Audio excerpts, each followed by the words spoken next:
अस्सलाम वालेकुम। मुझे कैसे हैं सब लोग? होप सो सब ठीक होंगे। आज हम 9th क्लास की physics according to new syllabus second chapter Urdu medium वालों के लिए टॉपिक देखेंगे, दैट इज 2.8 फासला और वक्त ग्राफ का ग्रेडियंट। कि आपके पास ग्राफ हमने लेना है, फासला और वक्त ग्राफ लेना है और इसका ग्रेडियंट। ग्रेडियंट का मतलब होता है वैसे चेंज होता है, वो निकालना है। अब यहाँ पे ग्रेडियंट को किससे हम लोग रिजेंबल करेंगे या उसको क्या नाम देते हैं, कैसे उसको निकालेंगे वो देखते हैं। कहते हैं ग्रेडियंट किसी लाइन के स्लोप की पैमाइश है। कि अगर आपके पास कोई लाइन है, कोई ग्राफ है, आप उसका स्लोप निकाल लेते हो ना, तो वही आपके पास ग्रेडियंट होता है। अब हमारा मेन कंसर्न यहाँ पे है कि आप स्लोप निकालोगे कैसे। ठीक है, तो आपने यहाँ पे अगर स्लोप निकालना है और स्लोप से हमें पता चल जाएगा, स्लोप का पता चल जाएगा तो हमें उसके ग्रेडियंट का पता चल जाएगा। कहते हैं यकसा स्पीड का फासला वक्त का ग्राफ दोबारा जेर गोर लाए। हम लोगों ने ना यहाँ पे प्रीवियस लेक्चर्स में एक ग्राफ पढ़ा था, टाइम वक्त और फासले के दरमियान हमने यूनिफॉर्म स्पीड का एक ग्राफ पढ़ा। ठीक है, कि गाड़ी है वो यूनिफॉर्म स्पीड के साथ जा रही है, तो हम लोगों ने ग्राफ देखा था टाइम और फासले के दरमियान, वक्त और फासले के दरमियान। तो यहाँ पे डायरेक्ट ग्राफ बना दिया गया हुआ है। अच्छा, ये पेज नंबर आपके पास है 38 के ऊपर। ये पेज पे हमने फासले और वक्त के दरमियान ग्राफ बनाया। ठीक है, जिसमें फासला एक ही हिसाब के साथ चेंज हो रहा था, मतलब 1.2 के हिसाब से फासला वो कवर कर रहा था हर सेकंड बाद। तो आपने यही ग्राफ डायरेक्टली इस टॉपिक में हमने देख लिया कि यकसा फासले का, जो हमारे पास यकसा स्पीड का एक इस तरह की एक स्ट्रेट लाइन आई थी ग्राफ की, वो हमने ग्राफ ले लिया। तो कहते हैं उसी का ग्राफ हम दोबारा लेंगे। इस पर वक्त की दो कीमतें T1 T2 मुंतखब कर, कहते हैं कोई सी दो कीमतें। ठीक है, इसको मैंने पॉइंट ले लिया, इसको मैंने T1 ले लिया, और कि मैंने दो पॉइंट्स ले लिए यहाँ पे रैंडमली। इस पॉइंट को, इस नुक्ते को मैंने T1 बोल दिया और इस वाले को मैंने T2 बोल दिया। अब इन दो नुक्तों को मैंने अपनी मर्जी से, आप यहाँ पे ले सकते हैं, दूसरा यहाँ पे ले सकते हैं, जैसे मर्जी दो लेने हैं।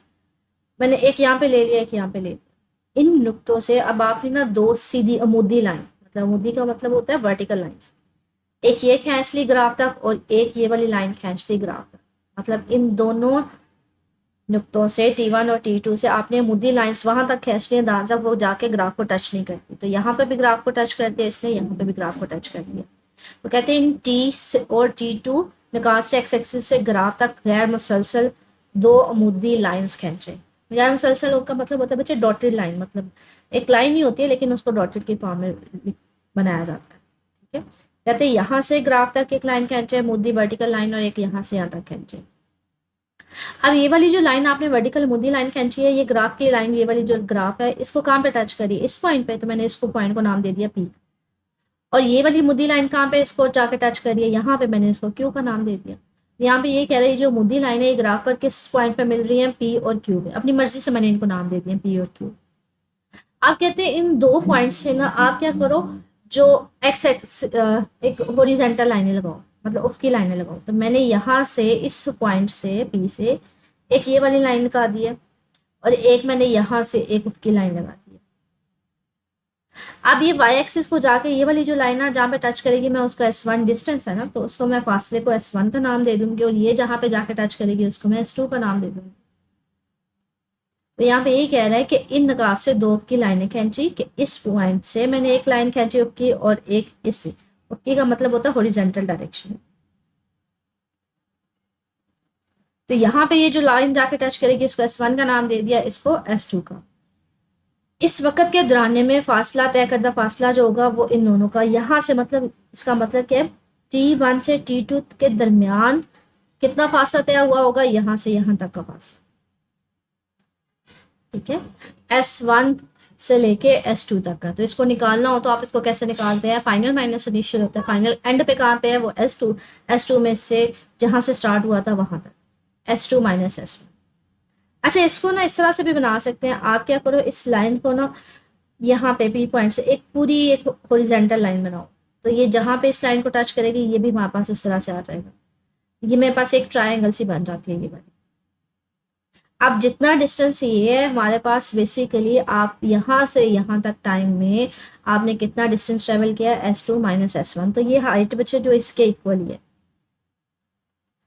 तो यहाँ पे कह रहे हैं कि वक़्त का दुरानिया कितना था, पहले स्टार्ट कहाँ से हो रहा था, यहाँ से, एंड कहाँ पे हो रहा था, तो यहाँ पे, तो ये आ जाएगा T2 माइनस T1। और इतने वक़्त में कितना उसने डिस्टेंस लिया यहाँ से यहाँ तक। इसको S2 माइनस S1, ये लेंथ इसके इक्वल है तो इसको इसके इक्वल भी लिखा जा सकता है। ठीक है, अब आपने बेसिकली इस ग्राफ का स्लोप निकाल, स्लोप या ग्रेडियंट उसको कहते हैं।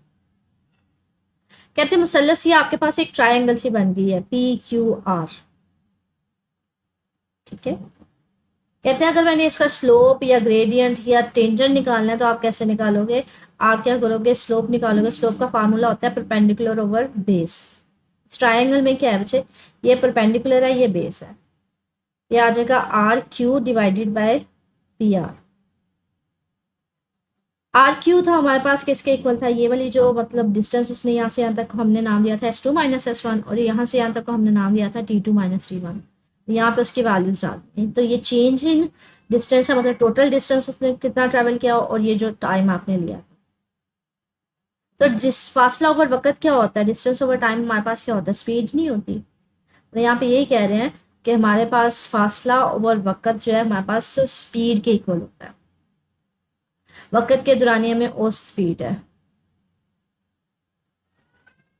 कहते हैं ये बेसिकली जो स्लोप है हमारे पास tan थीटा हम किसके इक्वल लेते हैं, tan थीटा भी यही नहीं लेते, परपेंडिकुलर ओवर बेस। तो यहाँ पे ये क्या है, tan थीटा हमारे पास क्या होता है, वो S ओवर T होता है, जो स्लोप ही होता है। स्लोप किसके इक्वल होता है, tan थीटा।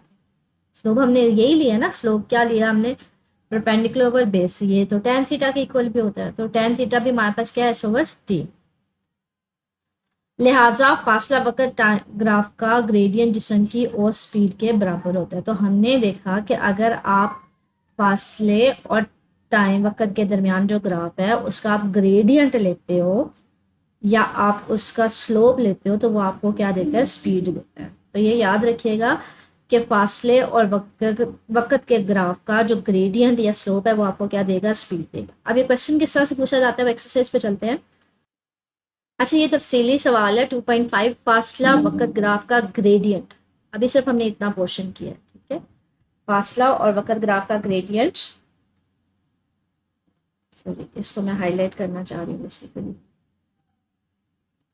क्या जाहिर करता है और डायग्राम बनाकर वजाहत करें। तो आपने सिर्फ और सिर्फ यहाँ से यहाँ तक, अभी आपने ये स्पीड वक्त ग्राफ नहीं किया। ठीक है, इसको मैं अगर क्रॉस कर दूँ, आपने सिर्फ और सिर्फ ये किया है कि फासला वक्त ग्राफ का ग्रेडियंट क्या जाहिर करता है, डायग्राम बनाकर वजाहत करें। तो ये लॉन्ग क्वेश्चन आता है, ये नेक्स्ट टॉपिक है, वो हम ये वाला जो पोर्शन है ये नेक्स्ट टॉपिक है, ये आगे हम करेंगे। तो ये सवाल इसी तरह से पूछा जा सकता है लॉन्ग क्वेश्चन में, तो आपने इसको as a long question prepare करना है, कंप्लीट टॉपिक प्रिपेयर करना है। फिर भी कुछ पूछना हुआ तो मेरे से कमेंट सेक्शन में पूछ लीजिएगा। ओके।